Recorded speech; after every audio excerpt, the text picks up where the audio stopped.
Okay, we've gone through the tools we'll need. Now let's start tying our net. This tutorial is going to be starting off on the ring and putting the first couple of rows in.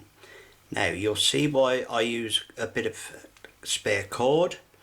By threading that through, just put it on the ring like that, and the cord will then go over onto the hook, and that way you can turn it either way as you work tying your net without having to keep releasing the ring off the hook and putting it back on the other way around. So I'm just going to alter that just fractionally. Right, let's start off. Pull a bit of twine off, a few feet of twine off of your needle, and fishermen will recognise this as a blood knot, but I'll show you to do it. You take it through the ring.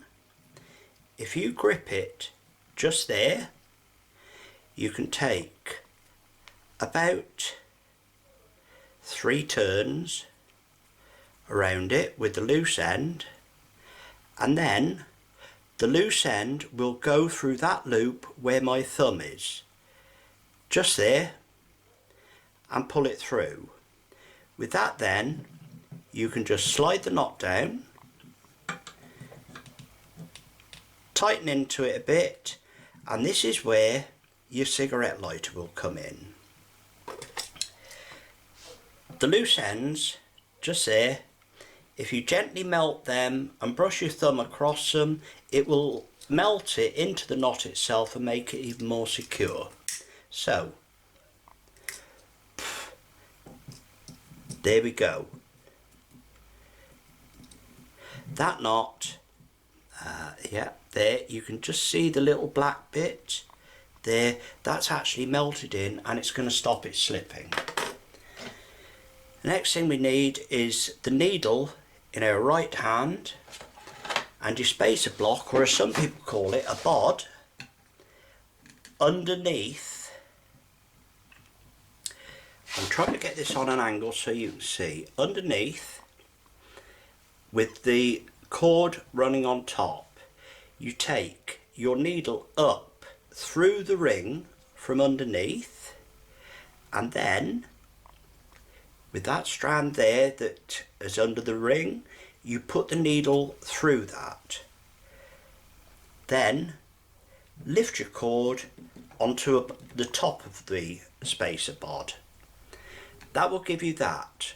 All I do then, I put a half hitch in it by throwing a loop over there, over the back of my hand, taking the needle under the ring and bringing it up through.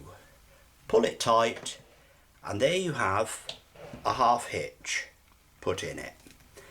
That's locked that up. So now we'll do it again. This is going to be a 4-foot purse net. The pattern I use starts with 2 rows of 8 meshes, so we need 8 loops. So second one, over the cord over the top of the bod, needle underneath, up through the ring, and then take your needle through the loop that's hanging down. Gently pull it in, loop over the back of the hand, again needle underneath, then up through the ring, and there we have a half hitch, second loop. Go through that once more. Cord over the top of the bod, needle underneath, up through the ring, and then needle through the loose loop under the bod. Just make sure they're all lined up. Over the top of the bod then, and gently pull it. Over the back of the hand, needle underneath, up through the ring, gently tighten in, and there's another half hitch. There's 3. So needle up through the loop, cord over the top of the bod, over the back of the hand with a loop, up through again, half hitch to lock it. Again, over the top of the bod, needle through from the bottom of the loop, through the trailing loop, over the top of the bod, over the back of the hand, up through, gently lock it. That's 5. So number 6, again, there we go, over the top and a half hitch,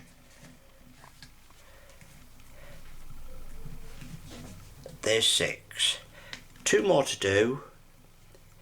Over the top of the bod, up through the ring, through the trailing loop, gently pull it, knit thread over the top of the bod again, loop over the back of the hand, and again up through the bob to a half hitch.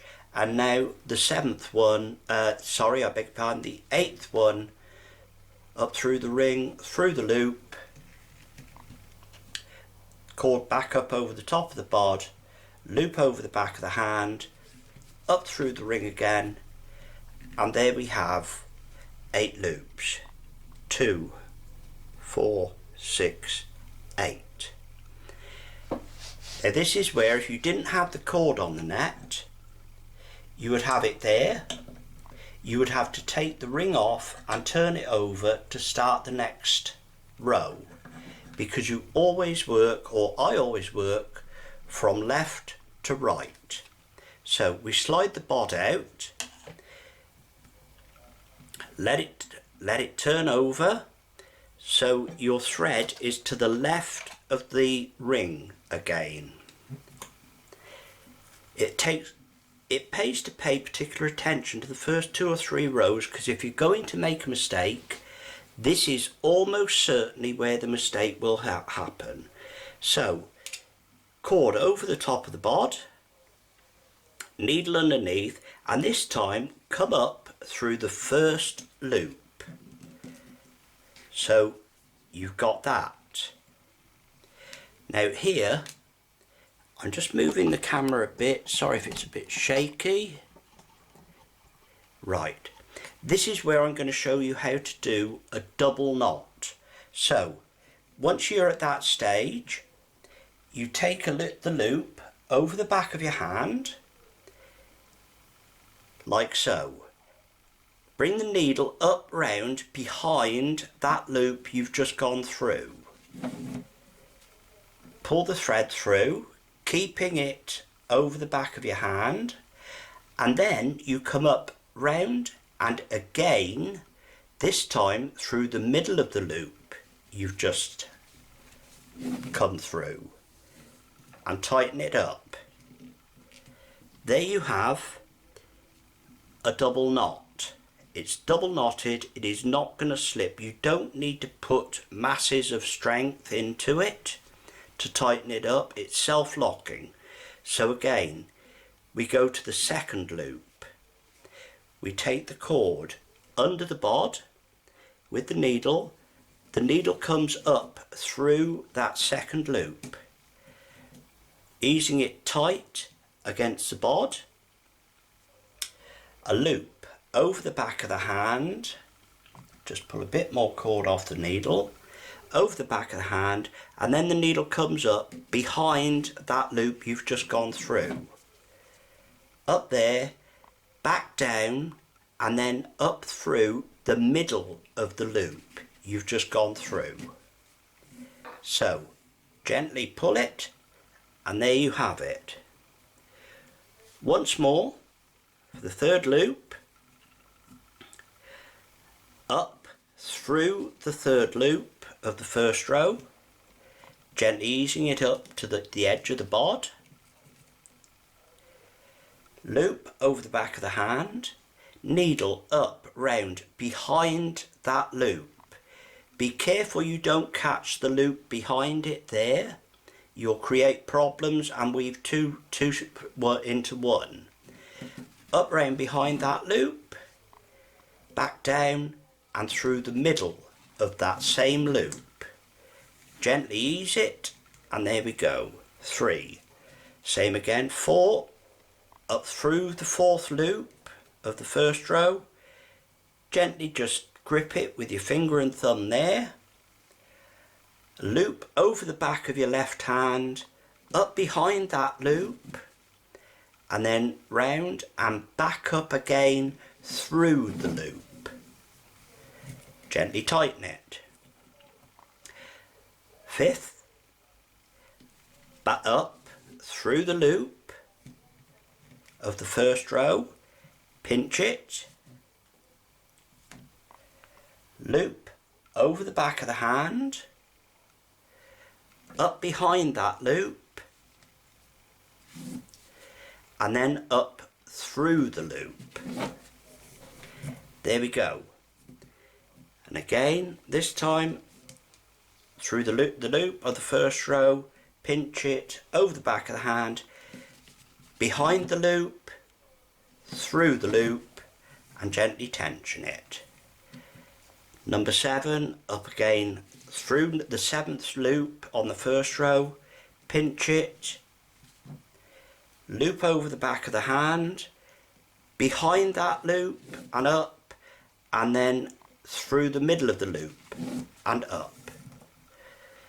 Last one, up through the 8th loop of the 1st row, pinch it just as it touches the bod, loop over the back of the hand, up behind the 8th loop, and then up through the 8th loop. There we go. So, there we go, your first 2 rows.